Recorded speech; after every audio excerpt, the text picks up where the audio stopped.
गोवा सरकार गोवा पुलिस की जांच की तो तारीफ कर रही है, मगर साथ ही ये भी कह रही है कि चूंकि सोनाली का परिवार चाहता था कि मामले की जांच सीबीआई को सौंपी जाए, इसीलिए उन्होंने सीबीआई जांच की सिफारिश की।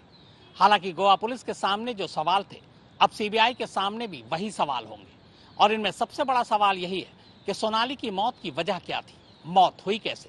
क्या सोनाली की मौत ड्रग्स की ओवरडोज की वजह से हुई, और क्या ड्रग्स की ओवरडोज उसे मारने के लिए दी गई थी या फिर अनजाने में दी गई? उधर घर वालों ने पीए सुधीर सांगवान की नजर सोनाली की प्रॉपर्टी पर होने की बात कही। साथ ही ये भी कहा था कि वो सोनाली के हिसार वाले फार्म हाउस को औने पौने कीमत पर लीज पर लेना चाहता था।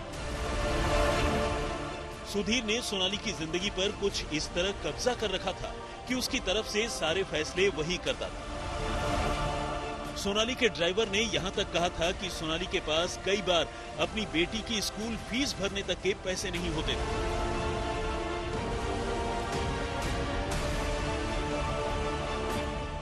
और इसके लिए सुधीर की तरफ उसे देखना पड़ता था।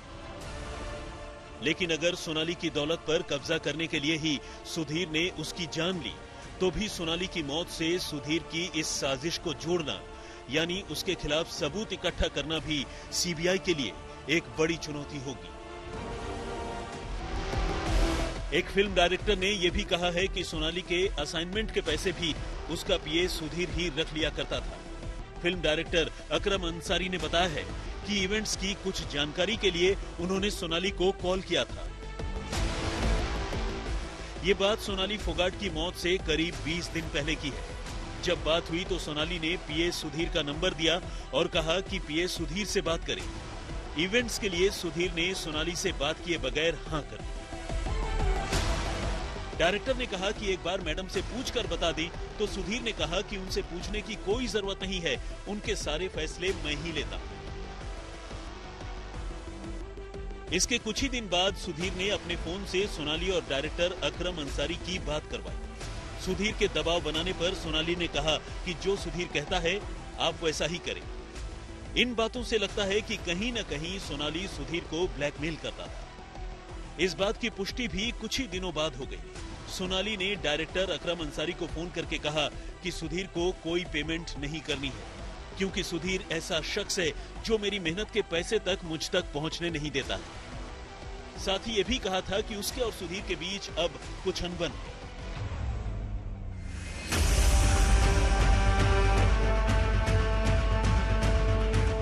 अब तक की तफ्तीश में पुलिस के पास सोनाली की शुरुआती पोस्टमार्टम रिपोर्ट है, जिसमें डॉक्टरों ने इस मौत के पीछे हार्ट अटैक होने की वजह से इनकार किया, लेकिन साथ ही मौत की सही वजह पता करने के लिए सोनाली का विसरा जांच के लिए भेजा गया है, ताकि उसकी टॉक्सिकोलॉजी इन्वेस्टिगेशन से ये साफ हो सके कि आखिर मौत से पहले सोनाली को कैसा और कितना ड्रग्स दिया गया, या फिर कहीं उसे कोई जहर तो नहीं दिया गया।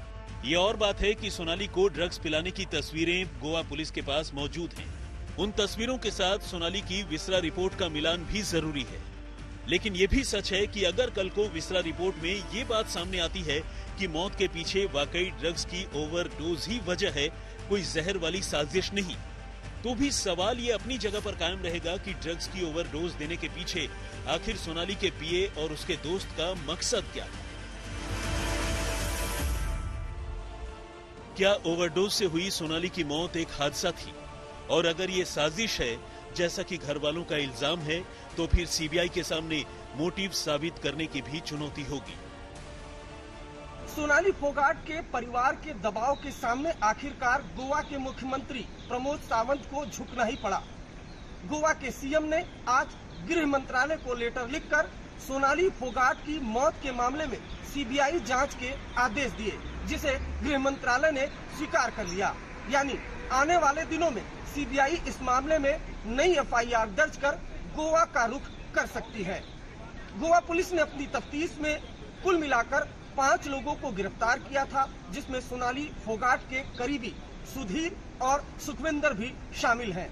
लेकिन सवाल आज भी जस का तस बना हुआ है कि सोनाली की मौत की आखिर असली वजह क्या है। चंडीगढ़ से मंजीत सहगल और दिल्ली से चिराग गोठी के साथ अरविंद ओझा, आज तक।